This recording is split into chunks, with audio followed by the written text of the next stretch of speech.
they spend, like you're just saying, any hours of the day indulging. Yeah. Then it comes time for them to be with a woman.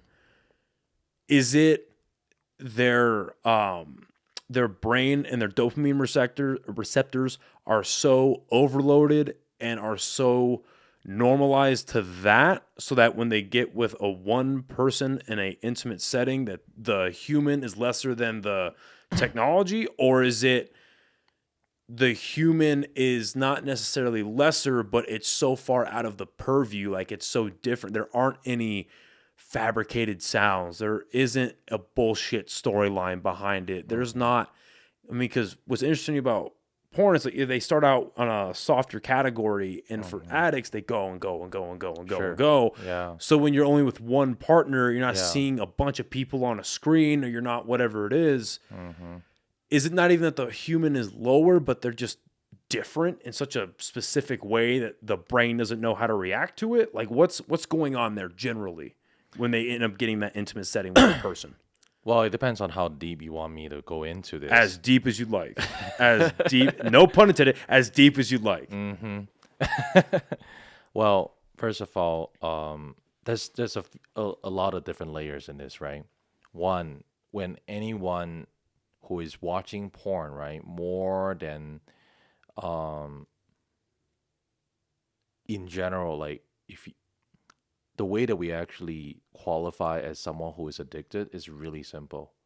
It's someone who watches it, you want to stop it, but you can't.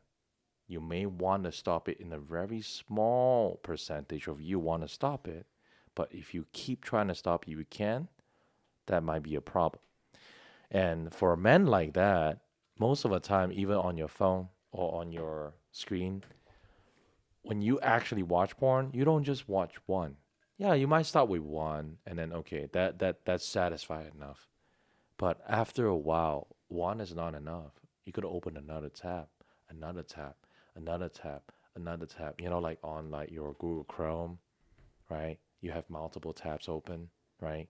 It's just the same as like porn, except that like now within like literally microseconds, you can go from one size to to another size, one flavor to another, so to speak, right? One genre to another, one storyline to another. You know, a lot of guys, they're like, oh no, I don't really watch it. You know, I'm only watching it for the storyline. Come on, bro. You've heard that? Yeah. Come on now. Come on now. Come on now. Come on now. We know why you're watching it, Come okay? on. You know, like I've been there before because I also used to struggle with this, right? You know, in my 20s, and it was a compulsive behavior. It was out of control, right?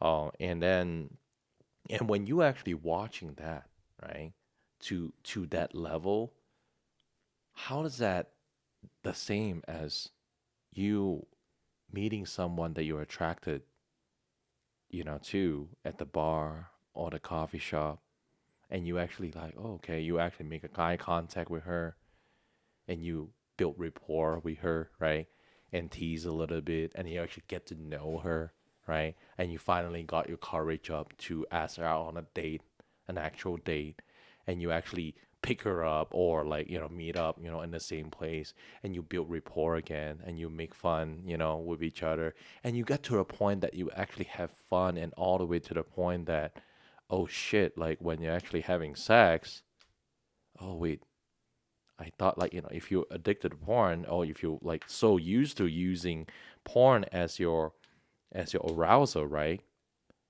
what happens when you're actually having real sex? Oh wait, I don't know why I don't really like this. Wait, because there's some smell here. You don't smell anything when you're watching a fucking screen. Okay? Oh, and not Depending only on who that, you're with, it might be a good thing, yeah, sure. But Sorry. no, you're fine. You're fine. No, it's a real thing. Like Yeah, it if is. let's say you find someone who actually you're really attracted to, right? Naturally, the pheromones is actually good, right? And you really like everything about them, right? But when you're so used to using a screen as your stimulation, well, guess what? Some couples, right, have reported that they have to have, like, the man has to have porn on, for him to actually enjoy sex with the wife or with the partner, right? To even get up, right? And not only that, the mechanism, okay, of masturbation, even masturbation, the sensation of you jerking off with your hand and with vagina is very different. Just the sensation part of that, guys, you know what I'm talking about. I don't want. I know I'm getting really like. No, this. It calls, the subject calls for it. Yeah, Yeah. yeah. No. It does, because, and that's what happens to a man who have pornidus erectile dysfunction, right? They are, or even compulsive masturbation. They also couldn't get up when they actually dealing with a real vagina, because they don't, like, it's just that they're not used to it, right? So there's literally the just the very basic sensation part of it. There's lacking emotional trust and intimacy. There's lacking. So that's the next layer, right? And then the pretty much like the visual, the auditory. Wait, I'm so used to the sound, in this porn. Why doesn't she sound like this? You see, that's the auditory part of it, right? The audible, the visual. Wait, there's stretch mark. Oh, there's this. Wait. There's that little, part of the imperfection. Of course, like with OnlyFans, and also with amount of like AI and all these, video editing apps that we have now, right? All porn, it's just so perfect.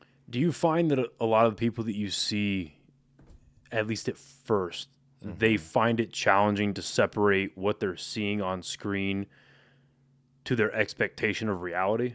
At first, they know it's porn, but over time, if they don't have anything real in real life, that's their relationship. Right. Like, are they expecting the women in real life to look like, because they're not to say they're not real women, but they're actresses, right? Yeah. So are they expecting real women in real life to look like actresses? Yes, like unconsciously, subconsciously. Right. I think it's a subconscious expectation that get them to the point that, okay, you know what, like it has to be this, right? Or they have to act. And not only that, I've also got a lot of, if you were to ask any woman who actually have sex with men who use porn a lot more than they should, they're very performative, rather than like they actually enjoy the actual intimacy and taking the time. It's very performative. They're like, this position, that position, like, I don't even, like, I don't know what happened, like, I don't really enjoy it. That's what the woman would really feel. Of course, they're not gonna tell you that. Well, some might. I don't know, man. Some might. Some might, but no, you're right. A lot of that's a tough conversation to have, especially if you're just getting intimate with somebody, whether you met them a month ago, whether you're doing it for the first time after marriage, right? Yeah. That is a tough conversation to have. Yeah, and just so that we're on track with this, right? In terms of like, as guys, getting more and deeper into the addiction, the vanilla porn doesn't work in anymore. They're gonna get into the next one and the next one.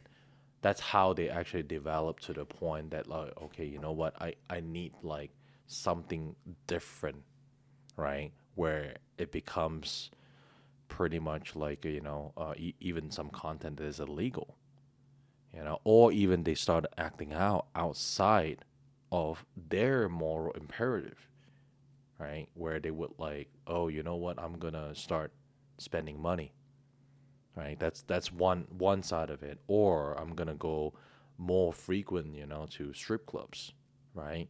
And at some point, or even getting a hand job, right? At massage parlor, right? And a lot of those acts are actually illegal. Right. right? Some of those, and of course prostitutes as well, right? And to the point that that's why, like at some certain level, there are men actually they would literally lose, money like thousands, like I've heard hundreds of thousands of money just to spend on prostitutes.